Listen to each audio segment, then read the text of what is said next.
നമസ്കാരം, ജന്മഭൂമിയിലേക്ക് സ്വാഗതം.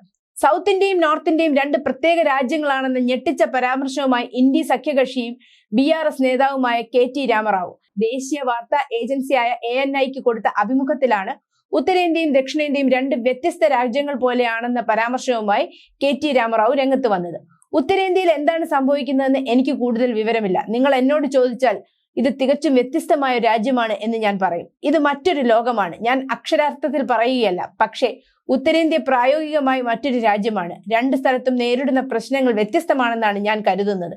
ഇവിടുത്തെ കാര്യം വടക്കൻ വിഷയങ്ങളിൽ നിന്ന് വ്യത്യസ്തമാണ്, അദ്ദേഹം പറഞ്ഞു. ഈ പരാമർശം ഇന്ത്യ സഖ്യകക്ഷിയായ KT രാമറാവുവിന്റെ ഭാഗത്തു നിന്ന് വന്നിട്ടും കോൺഗ്രസ് ഈ നിമിഷം വരെ അതിനെതിരെ രംഗത്ത് വന്നിട്ടില്ല എന്നത് ശ്രദ്ധേയമാണ്. പരാമർശത്തെ അപലപിക്കാനോ അതിനെ തള്ളിപ്പറയാനോ അവർ തയ്യാറായിട്ടില്ല. ഇങ്ങനെയൊന്ന് നടന്നു എന്നുകൂടി അവർ പരിഗണിക്കുന്നില്ല. ഇത് രാജ്യ താല്പര്യത്തിന്റെ വിഷയത്തിൽ കോൺഗ്രസ് കാണിക്കുന്ന കടുത്ത അലംഭാവം തന്നെയാണ് വെളിപ്പെടുത്തുന്നത്. എന്നാൽ ഇതിനെതിരെ കടുത്ത ഭാഷയിൽ പ്രതികരിച്ചുകൊണ്ട് ആഭ്യന്തരമന്ത്രി അമിത് ഷാ രംഗത്ത് വന്നു. ദക്ഷിണേന്ത്യയെ പ്രത്യേക രാജ്യമായി കാണണമെന്ന പ്രസ്താവന ഏറെ പ്രതിഷേധാർഹമായ ഒന്നാണെന്ന് കേന്ദ്ര ആഭ്യന്തരമന്ത്രി അമിത് ഷാ തുറന്നു പറഞ്ഞു. തുടർന്ന് ഇനിയും രാജ്യത്തെ വിഭജിക്കാൻ അനുവദിക്കില്ലെന്നും അദ്ദേഹം വ്യക്തമാക്കി. ഉത്തരേന്ത്യ ദക്ഷിണേന്ത്യ എന്നിങ്ങനെ രാജ്യത്തെ വിഭജിക്കണമെന്ന് ഒരു മുതിർന്ന നേതാവ് അഭിപ്രായപ്പെട്ടിട്ടും ഈ പ്രസ്താവന ഇതുവരെയും കോൺഗ്രസ് തള്ളിപ്പറഞ്ഞിട്ടില്ലെന്നതും അമിത് ഷാ കുറ്റപ്പെടുത്തി. വാർത്താ ഏജൻസിയായ ANIക്ക് നൽകിയ അഭിമുഖത്തിൽ സംസാരിക്കുകയായിരുന്നു അദ്ദേഹം.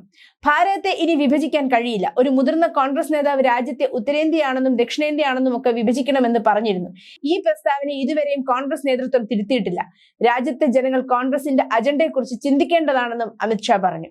അതേസമയം ലോക്സഭാ തെരഞ്ഞെടുപ്പിൽ BJP ദക്ഷിണേന്ത്യയിൽ മികച്ച വിജയം കാഴ്ചവെക്കുമെന്നും അമിത് ഷാ വെളിപ്പെടുത്തി. കേരളം, തമിഴ്നാട്, ആന്ധ്രാപ്രദേശ്, തെലങ്കാന, കർണാടക എന്നീ 5 ദക്ഷിണേന്ത്യൻ സംസ്ഥാനങ്ങളിൽ BJP ഏറ്റവും വലിയ കക്ഷിയാകാൻ പോവുകയാണ്. ആരെങ്കിലും ദക്ഷിണേന്ത്യയെ പ്രത്യേക രാജ്യമാക്കണമെന്ന് പറഞ്ഞാൽ അത് തികച്ചും പ്രതിഷേധാർഹമാണെന്നും അദ്ദേഹം വ്യക്തമാക്കി.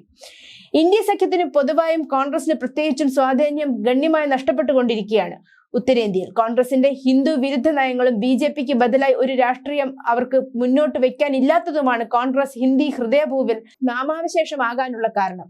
കോൺഗ്രസിനും സഖ്യകക്ഷികൾക്കും അല്പമെങ്കിലും സ്വാധീനം ഇപ്പോൾ ഉള്ളത് സൗത്ത് ഇന്ത്യയിലാണ്. അതിനാൽ തന്നെ ഉത്തരേന്ത്യയിലും ദക്ഷിണേന്ത്യയും വിഭജിച്ച് രണ്ട് രാജ്യങ്ങൾ ആക്കണം എന്ന ആവശ്യം ഒളിഞ്ഞും തെളിഞ്ഞും പറയുന്ന പല തീവ്രവാദികളും ഇന്ത്യ സഖ്യത്തിലും കോൺഗ്രസിലുമുണ്ട്. 2047 ഇന്ത്യ ഇസ്ലാമിക രാഷ്ട്രമാക്കണമെന്ന രാഷ്ട്രീയ ലക്ഷ്യം വെച്ച് പുലർത്തുന്ന SDPIയുമായി വോട്ട് ധാരണ ഉണ്ടാക്കിയ കോൺഗ്രസും ഇന്ത്യ സഖ്യകക്ഷികളും ഇതല്ല ഇതിനപ്പുറവും പറഞ്ഞില്ലെങ്കിൽ മാത്രമേ അതിശയിക്കാനുള്ളൂ. News desk, Janmabhumi.